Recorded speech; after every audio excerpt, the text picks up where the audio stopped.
right, everybody. Welcome back to another episode of the Fearcast. This is the podcast dedicated to OCD, anxiety spectrum disorders, and getting your life back. My name is Kevin Foss. I'm a licensed clinician here in California, and I appreciate you all joining me for this episode.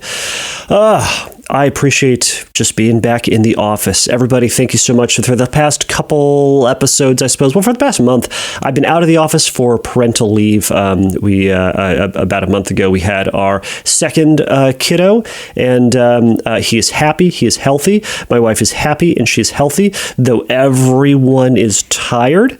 But things are going pretty stinking well. But there's something nice about being back in the office because I like helping people and talking about OCD stuff. And I mean, as much as I like, a toddler, or not a toddler, an infant just screaming at me in the middle of the night, which I don't. But I mean, that's what babies do, right?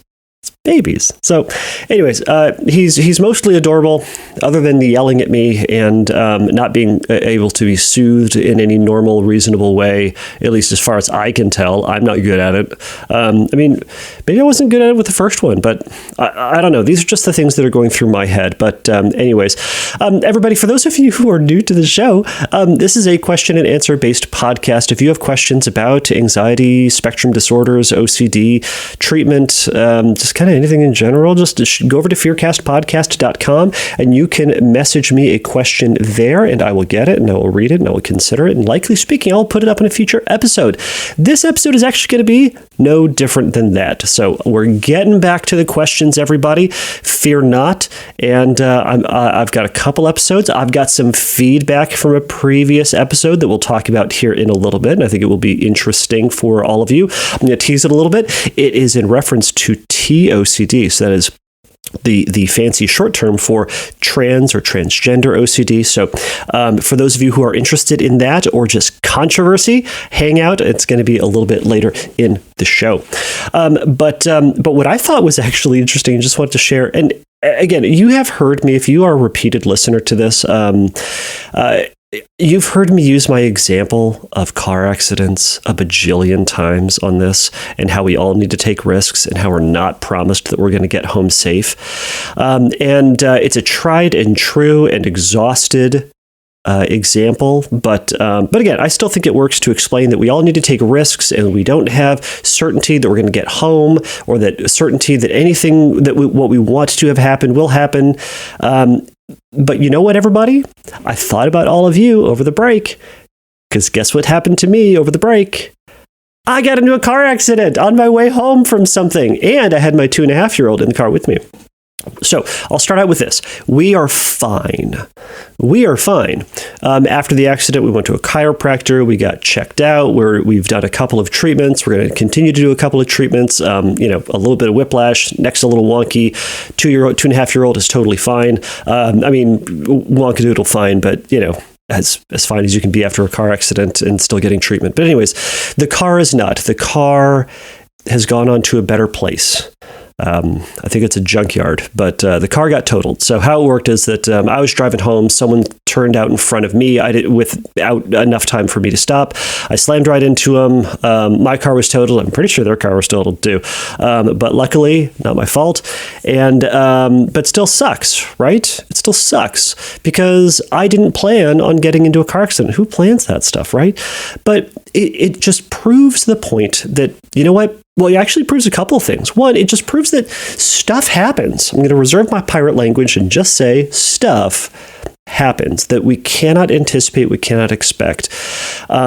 Despite my best efforts of being a good driver, despite my best efforts of driving the speed limit and being aware of my surroundings, stuff happens that we cannot anticipate. But it doesn't mean that it's always going to happen, because you know what? I drove the following day. And I have driven pretty much every day since then. And it's just something that happens, and it's not going to happen all the times, but sometimes things happen. All right, I beat that point.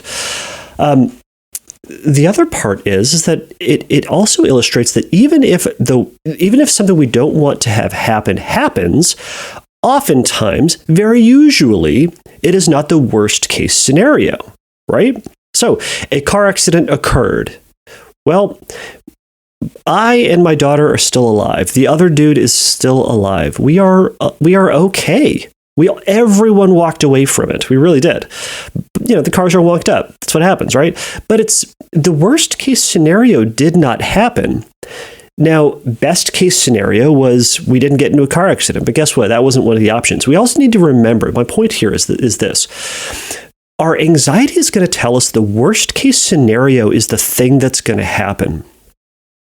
The worst case scenario is one of the options of the things that could happen. Usually the things that could happen is nothing. I mean, really, for the most part, on a moment-by-moment basis, nothing is happening. You've heard me talk about how reality, ultimately speaking, for the most part, is pretty stinking boring. But sometimes things happen, and they are not the worst case scenario, because there's a zillion things that could happen between nothing and the worst case scenario. What I encountered was, one of the things that was in between here and the worst case scenario. When we go in and anticipate or when we go in and try fighting with our obsessions or fighting with our fears, what we're fighting against usually is the worst case scenario. And the worst case scenario is, generally speaking, objectively awful. I don't want that to happen to me or you or anybody else. But it's helpful to bring ourselves back from that and remind ourselves, you know what? The worst case scenario is unlikely. So it doesn't mean that we need to spend all of our day ruminating about it or talking about it or fighting on it and all that stuff. But when that happens, it can be healthy to say, you know what? It's unlikely to happen. It doesn't mean nothing's going to happen, but it's unlikely. So do I need to waste my time ruminating about or fighting against or anticipating or making plans against the worst case scenario? Probably not, because it's unlikely to happen. It's extremely unlikely. Anyways, so that was just something that had happened to me, and it really punctuated a couple of points that I wanted to bring up. So again, we are safe, we are good. Now we are looking at my second least favorite thing that I ever have to do is buy a car. The worst thing, the number one thing I hate the most in life is having to move. Moving house is awful, but buying a car is my second least favorite thing. It's awful. It's awful. I'm sorry if some of you out there are in sales or are car salesmen. I don't hate you.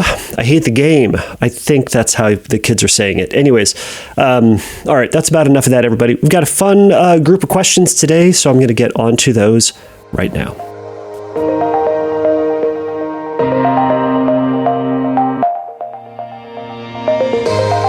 All right, so this first question comes from Stanley. Stanley, in a very short question, says, what are the benefits of taking omega-3s like fish oil to combat against OCD and anxiety? Are there any benefits from omega-3s at all when it comes to these disorders? So Stanley, I will say, generally speaking, I do not comment on medicine or anything that goes into your body because I ain't a doctor. But I did do my due diligence, I suppose, and tried to read a little bit through Dr. Google and went on the internets and tried to look up some stuff. So here are some of the things that I have found. And again, this is not my expertise, but here are some things that I found. So first I found a Harvard study. I found two different either websites that talked about this from Harvard, or these are two studies that Harvard had participated in. Either way. One had ultimately said that they can be helpful for depression and mood disorders. And kind of one of the things that they had done in this research was they kind of went on it was kind of evidenced or supported by the idea that depression is generally lower in cultures that eat a lot of fish. So they kind of used that as the basis for this research, and they found that yes, depression can be aided, and mood disorders can be helped a little bit with omega-3s.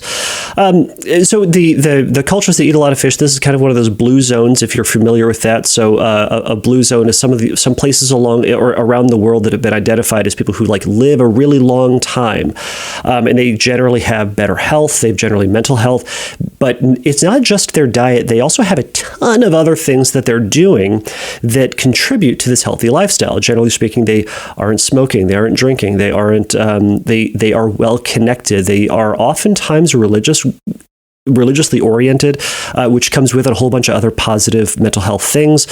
So it's not just the fact that they eat a bunch of fish that helps. It's a lot of things within those blue zones. So I think that may be something to consider in relation to this study. So another one also mentioned that anxiety can be affected, but they said that there wasn't enough evidence to make a conclusion that omega-3s will help with anxiety. So take that for what you will. So some studies are saying, yes, it can be helpful, but there's just not enough information right now that says, like, yes, everybody with anxiety, go out and take omega-3s. So I did find a whole other study that said 0% evidence that can be found. It did say, yes, omega-3s can be, and I suppose eating fish can be helpful as part of a healthy diet, but they couldn't find anything that specifically said it would help for anxiety, depression, or any other mood disorders. So take that take that as you will. What I'll say I'll say this: if you have questions, if you, the listeners, have questions about how omega-3s or any other dietary supplements can help your mental health, go speak with your doctor. Go speak with a physician about this. And by the way, when I was reading, I did not go to any websites that were specifically trying to sell supplements or anything that was like omega3.com or anything like that, because I don't trust it. They have something to sell. Anyways, so Stanley, I hope that answers your question in the most ambiguous possible way. But they can be helpful, or they could be completely useless and just something you're going to pee out later. So there you go. Hope that helps.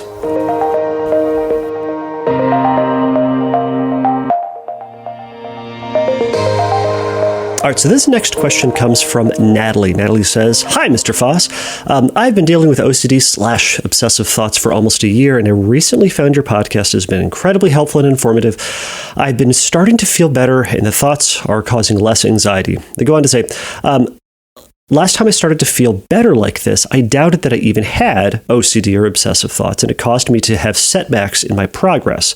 I also began to obsess again on past events, and the cycle continued. So my question is, what should I be doing to avoid relapsing or falling back into the OCD cycle when I start to feel better?"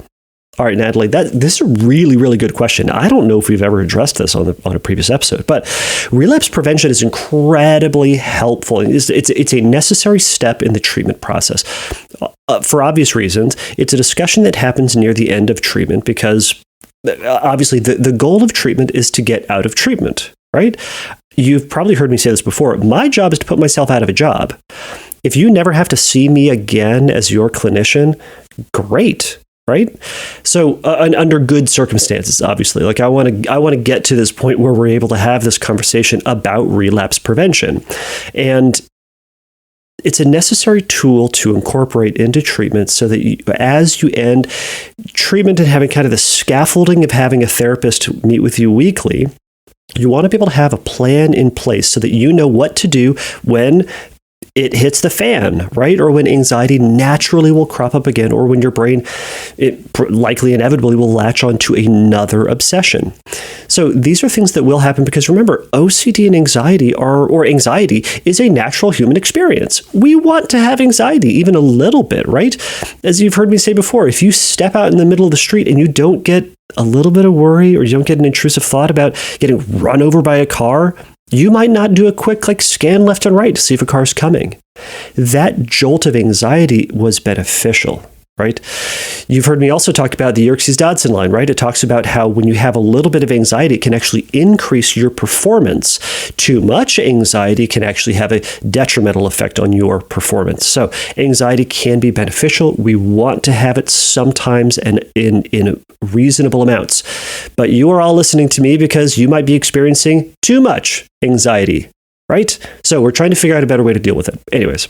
All right, so Natalie, I have a couple tips for relapse prevention. So the first thing, as you're ending treatment, remembering that treatment is not over. You're not meeting with your therapist anymore, but it doesn't mean that now you're done and fixed and never have to challenge yourself ever again. It just means that you do it on your own.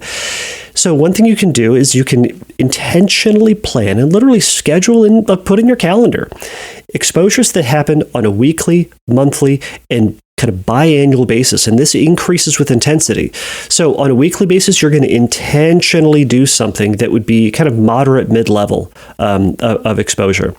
On a monthly basis, it's going to be a little bit bigger, right? Because you're not doing this all the time, so you can intentionally schedule it into your calendar and you can go do this difficult thing. And then I want you to plan into your life 2 big exposures that you do. So, for some, and that's going to kind of be like a pilgrimage sort of thing. Like you might go do something, right? If you're afraid of heights, right? I know this is not OCD, but if you were afraid of heights, like I'd be saying, all right, once a week, you go to, that tall building in town and you take the elevator to the top and you go to the edge and you call it a day, right? Monthly, you might go to the big city, or you might stay up there longer, or have lunch there, or something to that effect. And then twice a year, you'd make a point to go to like a really tall bridge, or go to a place that, climb a mountain, right? This is not something that you would do on a regular basis, I don't think, but do that and, stick your legs over the edge of the edge of the cliff safely. Don't be crazy about some of those people. But the whole point is, do things that raise your anxiety on a weekly, monthly, and kind of biannual basis. I'll also say this: include exposures into your day-to-day. So it's not just on a weekly basis. So doing daily exposures, you can do them intentionally, certainly, but you can also do them as needed. So when you see the opportunity to take up an exposure, to challenge yourself, to do the opposite of what your anxiety says, take it. See what happens. Challenge yourself with that, right? So you're not just saying, "Oh, I'll do it later," or now that treatment's over, I've got my exposure I'm going to do on Saturday, but this is making me really nervous, so I'm going to avoid, do a compulsion, wash, avoid, ask for reassurance, whatever the compulsion is that you're doing, or thinking a ton, right? You get the idea. Some people will also incorporate their scripting into their weekly or even daily exercises. I've heard some people will do scripting. They'll write a new script every day. And by the way, scripts can just be a paragraph long, so which is short, right? Paragraph short. Sometimes they'll create. I've even talked to my clients about this, taking all of their exposures that they've written, their scripts rather, and putting them into a book, and they just kind of keep that and they casually flip through it and read through it. And that can kind of keep their head in that space and kind of remembering the fears that they went through. And it helps to punctuate the point that these thoughts are okay to think about and okay to have. So the other thing I would say is challenge yourself for fun. I know this is kind of the complete opposite of what we're all thinking in exposures, but see if you can scare yourself. Challenge yourself to things that are really difficult or crazy, or things that your past self would just go like, why are you doing this? See if you can do something that would almost be like playing chicken with your own anxiety, if that makes sense. So push yourself on a regular basis. So again, you're trying to make this fun, right? So if I've talked to folks about this. I've done this too with my fear of heights. Is that if and when I ever, well, in the before the plague, when we'd go to Disneyland, if I had the opportunity to go over they have bridges on their parking structure that's it's like 6 feet wide and then 5 stories down. I hate it. I hate everything about it. But I'd try to make a game out of it. I'd intentionally go across it, or if there are other rides that are really high up that I'd be uncomfortable with, I'd try to go on them and try to make a game out of it as best I possibly could. All right. The other thing you can do with relapse prevention is create a life where relapse is impossible. So what does that mean? It is incorporating into your day-to-day, or in the structure of you doing things that doesn't allow for you to avoid. So if you have maybe social anxiety, it's that you're going to intentionally incorporate into maybe your job, or telling other people around you that you're going to meet at this place so that they all know you're going to go there. For some people, it's going to be posting a picture in their house, or I guess framing or hanging a picture that kind of represents the thing that they're afraid of. You've heard me recommend that on your cell phone, if you're afraid of something, you can put an image of whatever you're afraid of on your phone as your home screen, because you're going to see it all the time. You can't escape your phone. I know you can't escape your phone, because I can't. I'm staring at 2 on my desk right now. So you can't escape your phone. So that is something that's going to be with you all the time. So is there a way that you can incorporate your fear into your day-to-day? Two more things. One is something that I do with my clients. It's called a 4-paragraph progress story. I think this is probably based on something Jonathan Grayson talked about, or someone else that's just really smart has written about. I learned it as a 3-paragraph story. Then I added the 4th because I think the 4th is actually where the magic of this is. So it basically was like this. It's 4 paragraphs that you write at the end of treatment. The first paragraph is, where were you before treatment? What could you not do? What did you have to do? Well, how was your life a pain in the butt? The second paragraph is, what did you do in therapy that was super helpful? Was it scripting? Was it a certain type of exposure? Was it challenging ruminations? Was it deflecting your attention towards something else? Was it ACT work that was really helpful? So what was the stuff that you did in therapy that was helpful? The third paragraph is, where are you now? What can you do? What do you no longer have to do? How is your life more free than it was in the first paragraph, right? It shows you the things that you did and where you're at. Now, the 4th paragraph is where it's at. The 4th paragraph says where you're going now. Because remember, just because you're done with therapy doesn't mean you're done. It means that now here are the places that you can continue to challenge yourself, or here are the, bigger, dragons that you need to slay. I don't know, there's a weird way to say it, but here are the big mountains you need to climb. All right, metaphors I'm done with it. Here are the challenges that you still need to encounter in your life that you weren't able to do reasonably in therapy, or that you can't do on a regular basis. But these are areas that you need to continue to move in and challenge yourself. So that's something to consider. Lastly, seek accountability. So tell people about the things that you want to try to accomplish. Tell people you trust and love and who trust and love you to ask you how you're doing. Now, this doesn't mean ask you all the time. They're not your new therapist, but if it's a loved one, you can say, hey, once a month, could you just say, ask me how I'm doing with my exposures?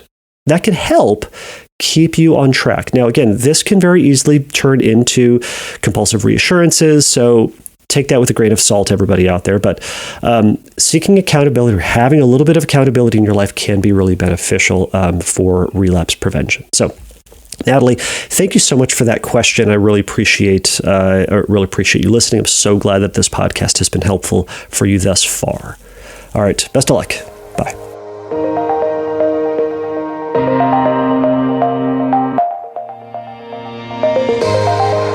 All right, so this next question comes from Anonymous. Anonymous says, hi, Kevin. I've been listening to your podcast episodes over the last couple of weeks, and a lot of things you speak about really resonate with me.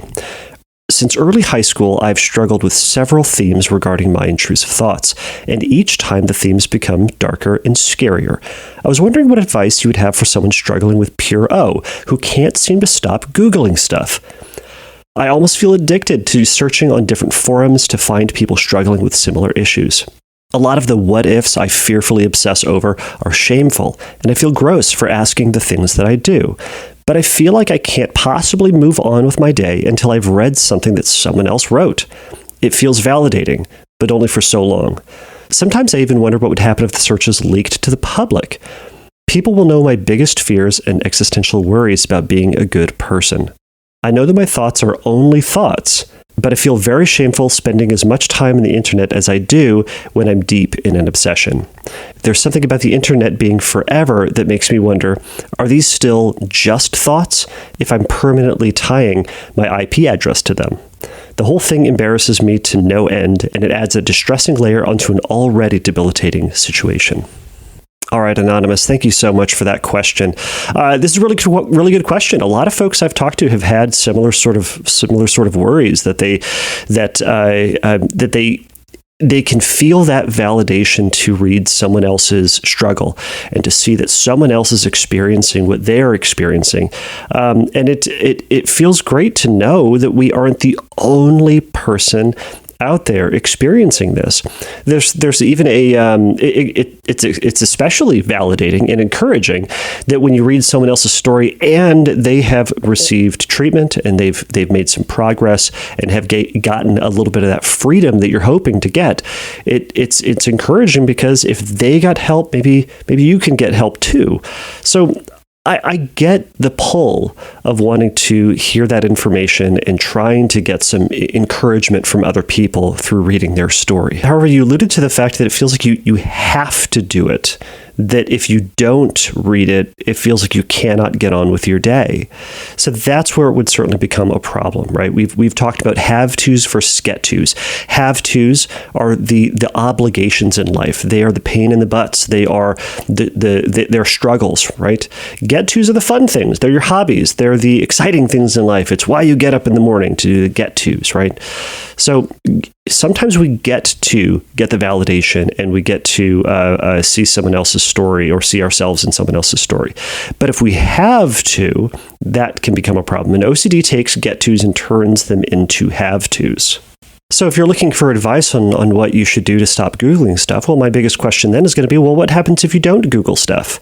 If you don't Google these I guess, questions about, I'm assuming it sounds like morality or something related to who it is that you are, kind of these existential worries you said, well, what happens?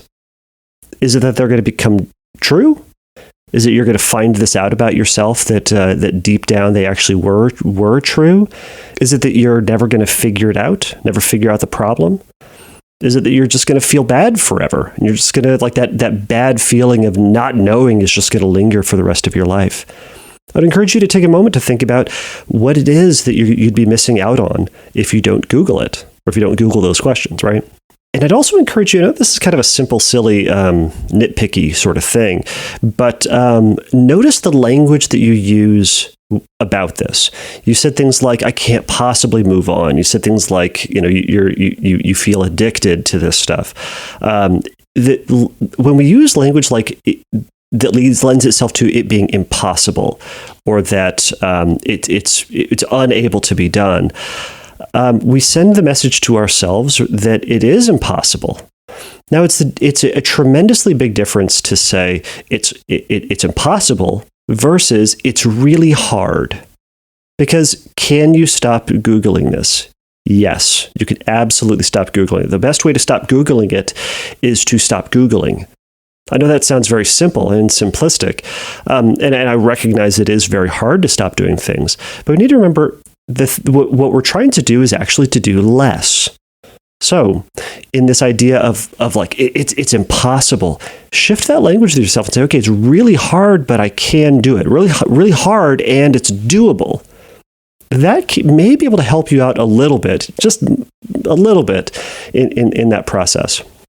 So, Anonymous, I know we talk about uncertainty all the time here, but this is really a scenario where you are going to have to accept the uncertainty. You're going to have to accept the uncertainty when you don't Google accept the uncertainty over the answer, or accept the uncertainty that you may never figure out whether or not you are a good or a bad person, or the answer to that existential question. But the other part to this, because I'm kind of reading two different obsessions here, they're very certainly tied to one another. The other obsession being about, whether or not other people are going to find out about this, and then what does that mean? And kind of that worry that, well, as you said, you're permanently tying your IP address to these questions, and it's getting out there. Well, in terms of acceptance and your IP address being out there, that is happening. That's true. These questions are being tied to your IP address, and they are going to be out there in the internet forever. But so is everybody else's. So is mine. Trust me, the things that I have Googled as an OCD therapist, and the things that I've Googled as just Kevin Foss as a person, would be are shocking. They're weird. I Google some weird stuff, just personally and especially at work. My IP address is out there as a result of it. This is a reality of being a person who lives in the internet world. That's where you and I are living. That's where everybody who's listening to this podcast is experiencing. This is the reality that we're in. But ruminating about when you'd get caught, how you'd get caught, what you'd do, how you'd avoid it, what people will think, should you stop searching, is it worth Googling things? All of those thoughts that you're giving to this, Anonymous, are going to be unhelpful and compulsive. The reality is you have Googled it, and in the future, you're going to Google more things. So you're going to have to sit with two things at the same time. One is that I don't know, you and I don't know if our Google history is going to be released to the public. I don't think it will. It seems highly unlikely, but who knows?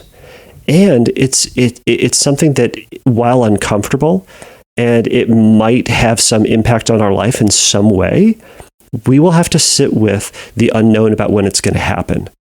Now, it's in this moment that we have to tolerate that feeling.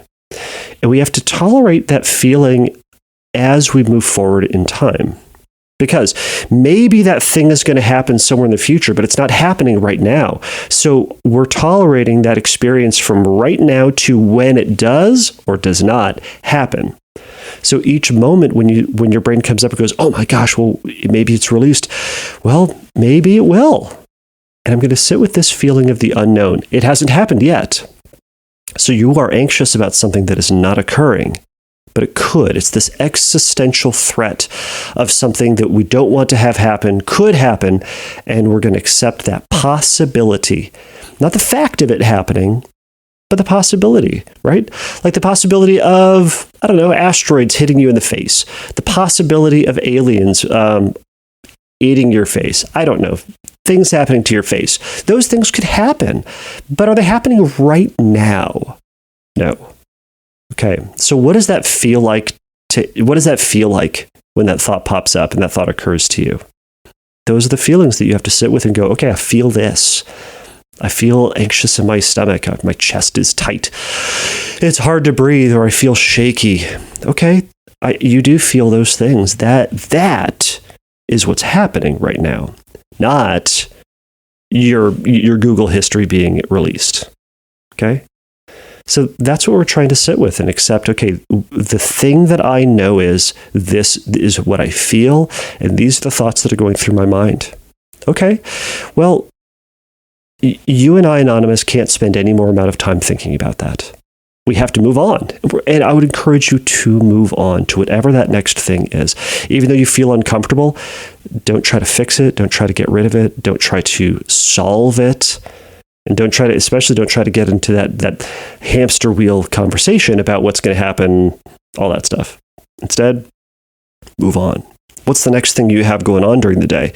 All right, you feel really uncomfortable. That's okay. Move on to that next thing. When you feel that urge to Google, you can do two things, and these are two separate activities that you can practice. One is to just close your eyes for a moment and just feel what that feeling is. Feel what that urge feels like. And just say, this feeling is okay. That urge is there, and it's intense, and I want to Google it. Oh my gosh, I got these thoughts. What is that like? Accept that there is that feeling. Accept that you really want to Google. And you really want to get the answer to that question. And say, this feeling is okay. This feeling is, while it's there and is painful, is not something I need to respond to. I don't need to do anything about this. I could sit there and just have it. So we're getting used to that feeling and saying this feeling is something that can be survived and lived through. The second thing you can do is when you feel that urge to Google, change your situation, change your scenario.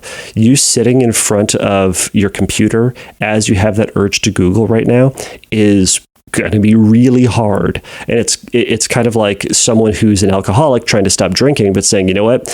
You know where the best place for me to stop drinking is at my local bar with all my old friends who I used to drink with.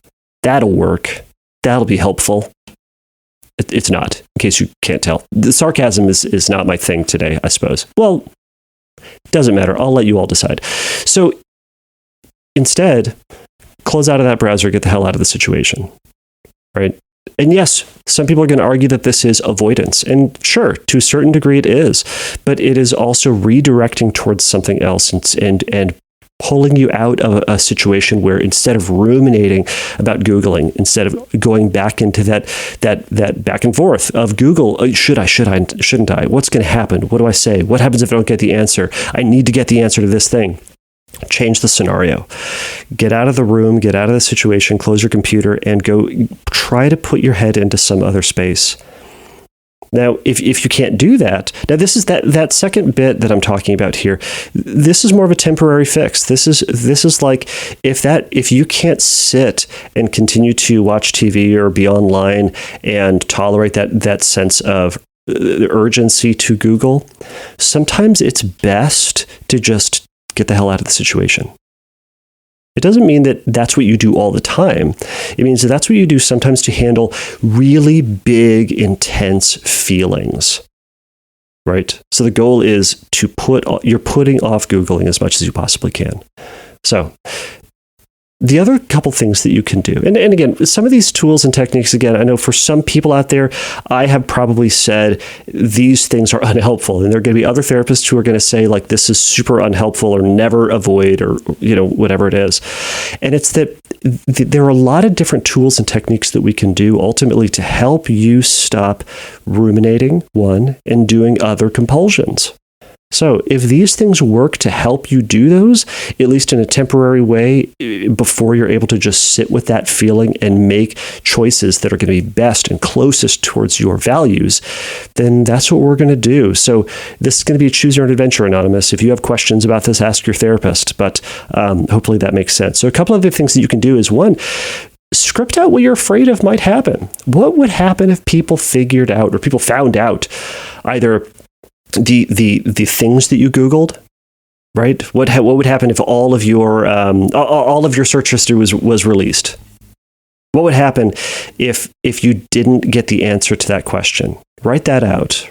And in the worst case scenario, right? Scripting. It's a story that you write out in first person and present tense about that worst case scenario actually happening. So not what if this happens, it's this is happening right now. And this is what this person says. And I feel like this. And here are the repercussions of it. Write that out. Reread it until your brain is bored with thinking about it. The other thing you can do, and this one might be kind of fun, I actually want you to write down some of the Google search terms that you've put down and put them on a little piece of paper. And on the back of that little piece of paper, put your initials, right? Anonymous, AA, whatever your initials are. So you are actually going to put down a real Google search term. And it might be, am I a good person? And on the back, it's your initials. It might be, what does it mean if I have erections to the same sex? I mean, you put your initials on the back, right? Whatever that thing is that you think is so embarrassing, I want you to put that on a piece of paper, and tear up the little piece of paper. Don't tear the thing up. Tear off a little piece of paper, just a little scrap. Write down what that Google search term is, your initials on the back, and I want you to leave them all over town. Go for a walk. Fold that little thing up and put it on a bench, put it on a fence, put it on the sidewalk. It's littering, yes, but you know what? I want you to put them everywhere because people are going to see the Google search terms, and you know what? Your initials are going to be attached to it. They might find out. What if? And we're going to sit with the possibility that maybe people are going to make that connection and go, "Oh my gosh, it's Anonymous! I knew it." Anonymous, you searched this? You're so, and then fill in the blank with whatever that worst term is. You're so depraved, awful, sinful. You're such a garbage human. Whatever that thing is, right? But put those search terms, or put the Google search terms out there, and then wait. And maybe something will happen, but maybe it won't.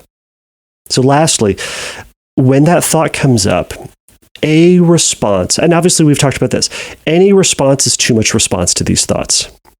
But if we're trying to pull back from the compulsive behavior, one thing that can be helpful as a stopgap between those two is to say or is to say something like, maybe it will happen, or just to simply put maybe, and then move on. The maybe is what I call the Switzerland approach. Switzerland being a neutral country. Maybe it's yes, maybe it's no. And so it's not saying, yes, this is going to happen, or no, it's not going to happen. It's, maybe. But we're putting that to the side. If you've spent any amount of time in internet land, you've seen the meme of, and I don't know what this is from, some TV show, but it's a 2-panel meme where the first panel is someone who it's the same person. It's probably on some TV show. I think it might be British. But the first panel is the person says, "Oh no." And then the second panel is they look towards the camera and say, "Anyways," or they say something like, moving on. That's kind of what we're doing. When that thought comes up of, "Oh no, they're all going to find out and it's going to be terrible." your response is, oh no! Anyways, and then you move on. That's kind of what we're doing, right? Or that's the attitude to take with this. So, Anonymous, I hope some of that helped and gave you some ideas about some things that you can do to deal with some of these pure oath thoughts. So, but I appreciate the question, and best of luck.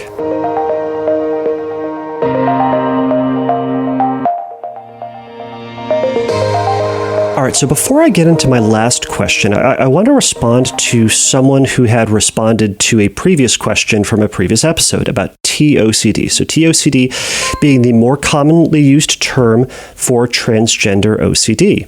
Transgender OCD, of course, being the obsession about whether or not someone is going to become transgender, is transgender, wants to be transgender. The focus of someone's obsessions is on transgenderism. So their main criticism was that I was using the term TOCD, and they felt that gender identity OCD ought to be a better term, as saying transgender may or does in fact exclude cisgender OCD, which would be someone who identifies as trans, but is obsessed about the possibility that maybe they're actually cisgendered, and maybe so in essence maybe they're lying to themselves, or they are deluding themselves, or they're otherwise wrong. Additionally, they brought up the point that perhaps HOCD, the term for homosexual OCD or gay OCD is sometimes used, but they said the more inclusive term that we ought to start using would be sexual orientation OCD, as that is more inclusive to someone who is identified as straight but fears that they may be gay. And the flip, someone who is gay, who is identifying as gay, but is afraid that they may actually be straight. So additionally, this critic had stated, I'm just going to say critic, I don't say that negatively, it's that they are objectively criticizing the language that I was using, so I'm going to use that term. So the critic had believed that my discussion of TOCD was actually being that it was more terrifying, or they believed that I was insisting that transgender OCD was more terrifying than a fear of being cisgendered, and they felt that I missed the mark. And I'm just going to include this little bit. They said, I felt that your account subtly reaffirmed the narrative of trans experience as something that is really and inherently a scarier prospect than the cis experience. In fact, plenty of trans people would find it incredibly unpleasant to discover themselves to actually be cisgendered, and therefore have the obsession to that effect. Now, I absolutely agree. So to this person who wrote this, I absolutely agree. Now, the language I was using, I was responding to a question from a listener who identified as straight, was afraid that they were going to become transgender. They had used the term TOCD. So therefore, I was going to use that term too. And furthermore, it is terrifying to them, and it is terrifying to them. And I agree with the critic as well. Someone who identifies as trans may be terrified, equally terrified, of being cisgendered. In no way am I saying that one is worse than the other and that one obsession is worse than the other. What I'm saying is to every individual person who has OCD, what they're afraid of is the thing that they are most afraid of. So in no way am I trying to undermine someone's obsession by using one term over another, or if I, am leaning into, how terrible it would be to be transgender. I'm trying to speak to that individual's fear that is in front of me. It may be a little belittling if someone were to come into my office and say, oh my gosh, I'm so terrified to be transgender. And if I went, it's not as bad as this other one, right? It would feel incredibly dismissive to that person. So I try not to be dismissive. So first off, I will say, certainly if I was dismissive and if I came off dismissive, I do apologize for that. And I've exchanged some emails with the person who sent this just to try to clarify some things. So I think it's important actually to recognize that yes, that we can start to use more inclusive terms. I think gender identity OCD does a really good job to include TOCD and cisgender OCD. I think using the term sexual orientation OCD absolutely does include more than just someone who is identified as straight and is afraid that they are gay. And it's something that I even noticed when I first started treating OCD is, you in the process, you very quickly hear about the term HOCD, but then eventually I had worked with someone who identified as gay, and then they were afraid that they were straight, which led me to the obvious term of, and this may be an offensive term, it was a wrong term, but it was like, well, what term was I supposed to use? So it was reverse HOCD, it was straight OCD. It was, trying to come up with a term that had met this person's experience. To that end, sexual orientation OCD, which is a term that people are trying to use more and more on blogs and literature and at conferences. So these terms are starting to get around. But I will say, terms of HOCD and TOCD are very much at this point still the most common vernacular. So I'm going to be using those terms. I'm going to try to use more inclusive terms as well. So this also further just speaks to the difficulty that we have in the OCD community with using these terms and trying to have a term for every single person's fear and the constellation of things that they are afraid of. We also need to remember that every one of these is still just OCD. We use these terms as short term to understand what the person is going through. It is not meant to be offensive. And I apologize if they come off as offensive or if it feels like they are.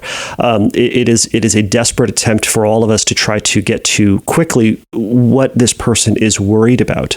I will also say that I on this podcast am going to use the term the caller or the writer uses. So if they use the term TOCD, I'll use the term TOCD. If they're going to say HOCD, I'm probably going to say HOCD as well.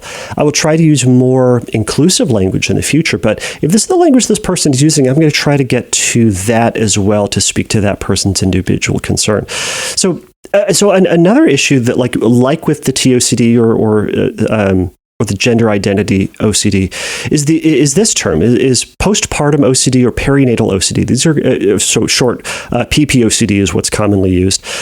So those are terms that we would have historically used for people who have obsessions about harming their child immediately after birth, and within the first couple of months or even years after giving birth, there can be the obsessive thoughts of harm towards their child that is not the same as postpartum depression or postpartum psychosis.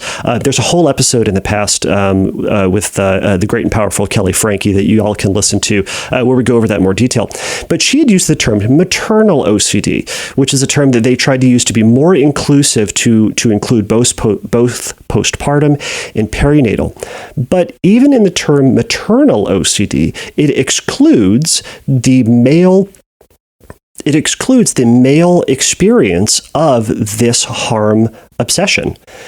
There is a group of folks or a group of men out there who also experience after the birth of their child, violent thoughts towards their child. They would be experiencing postpartum OCD is the term that we would call it. What they are experiencing is OCD.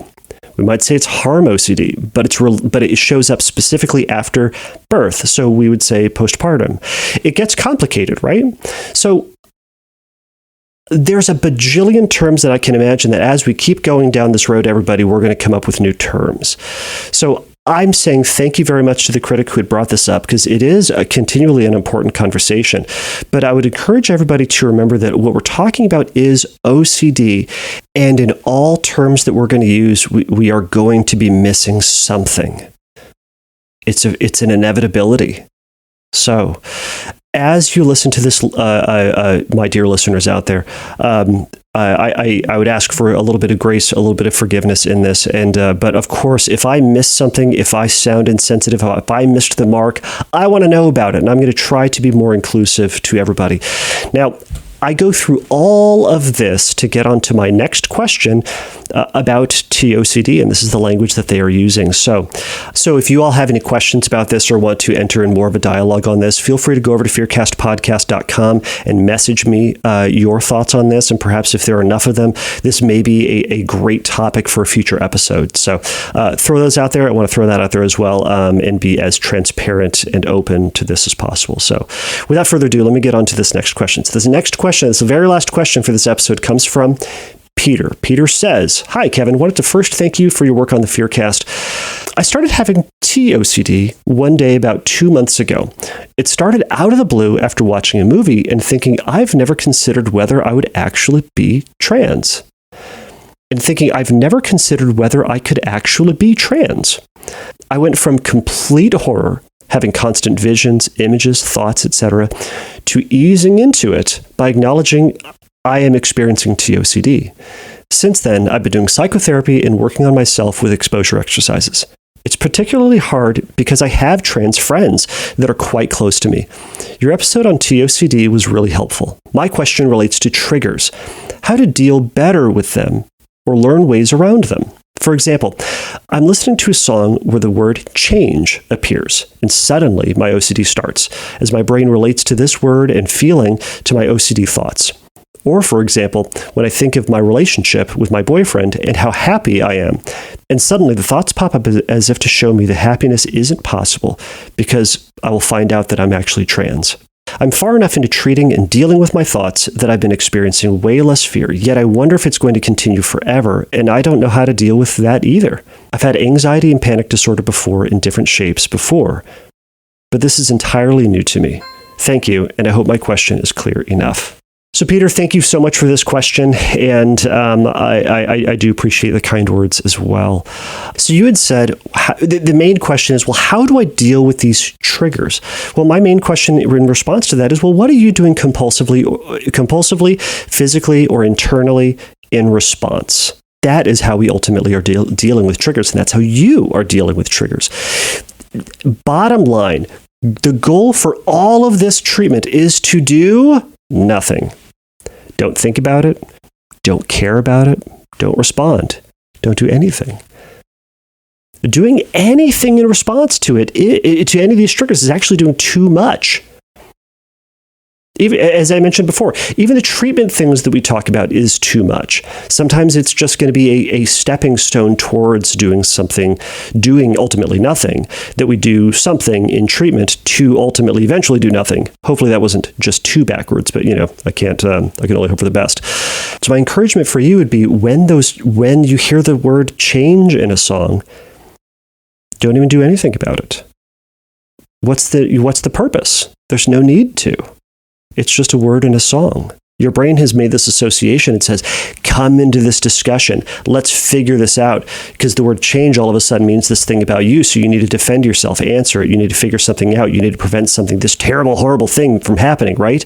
And again, I say this terrible, horrible thing because you think this, or part of your brain thinks this is this terrible, horrible thing. When ultimately, it's just a thought. So when that thought comes up and that urge comes up, we actually do nothing about it. We can, even in the acknowledgement of the fact that it's there, maybe giving it too much attention. But we just shift back. Because also think about this. The song also said a bunch of other words too. And if we really spent a lot of time thinking about it, we could probably think of other fears or other terrible things that could happen because of those words too. But you don't think about those. You don't do anything about them. So we're going to try to treat this the same way. Now, it doesn't mean that you're not going to have the obsessive thought. It means we're going to practice shifting back and away from those thoughts towards the rest of the song, towards the rest of your life, towards a conversation, towards the conversations with your boyfriend, towards anything. It's a re-engagement. It's an engagement away, or disengagement, away from this compulsive conversation, and a re-engagement, a reinvestment into other things in life that mean more to you. Now, again, can that be avoidant? Yeah, it can, because that's also where exposures come in. You can also, in response to those, you can do exposures to the word change and practice sitting with that. I love doing environmental exposures, which means you take the word change, you write it on 100 Post-it notes, and you post them up all over your house. You're going to see the word change all the time. Eventually, over time, your brain is going to filter them out, and you're not going to care. You're going to see the word change, and it's going to suck for the first couple of days, but then eventually, if you are resisting getting into that argument and conversation with yourself, you shift over. But I would ask you, how are you justifying your responses to these triggers? Why do you do something? Is it because if you don't, you'll become trans, you'll figure it out, you'll realize, or you'll find out that your relationship with your boyfriend can't continue because you're going to eventually be trans? And if you don't have this conversation, or by having this argument with yourself and argument with the obsession, you're warding off this terrible event. Is that it? Think about what happens if you don't respond, if you don't do the compulsions. And acknowledge that, well, maybe those things are unnecessary, excessive, and ultimately useless. So, Peter, I hope that answers some of your questions and what you can do. But I really appreciate the question, and best of luck in the process. Okay, everybody, thank you so much for making it through this episode. I hope everybody is doing well. It is good to be back in the office. I will keep this ending super short. If you have a question for a future episode or have a follow-up for this episode, go over to www.fearcastpodcast.com and go to the Submit a Question link there, and you can let me know your thoughts. You can let me know a question for a future episode, and I'll be delighted to answer it. Please remember, everybody, that the Fearcast is not a substitute for psychotherapy. If you have questions about getting into treatment or about needing treatment, go over to fearcastpodcast.com and you can go to the Find Help link, and there'll be some information for you there. So, everybody, until next time, take a risk, challenge yourself, and don't take your brain too seriously.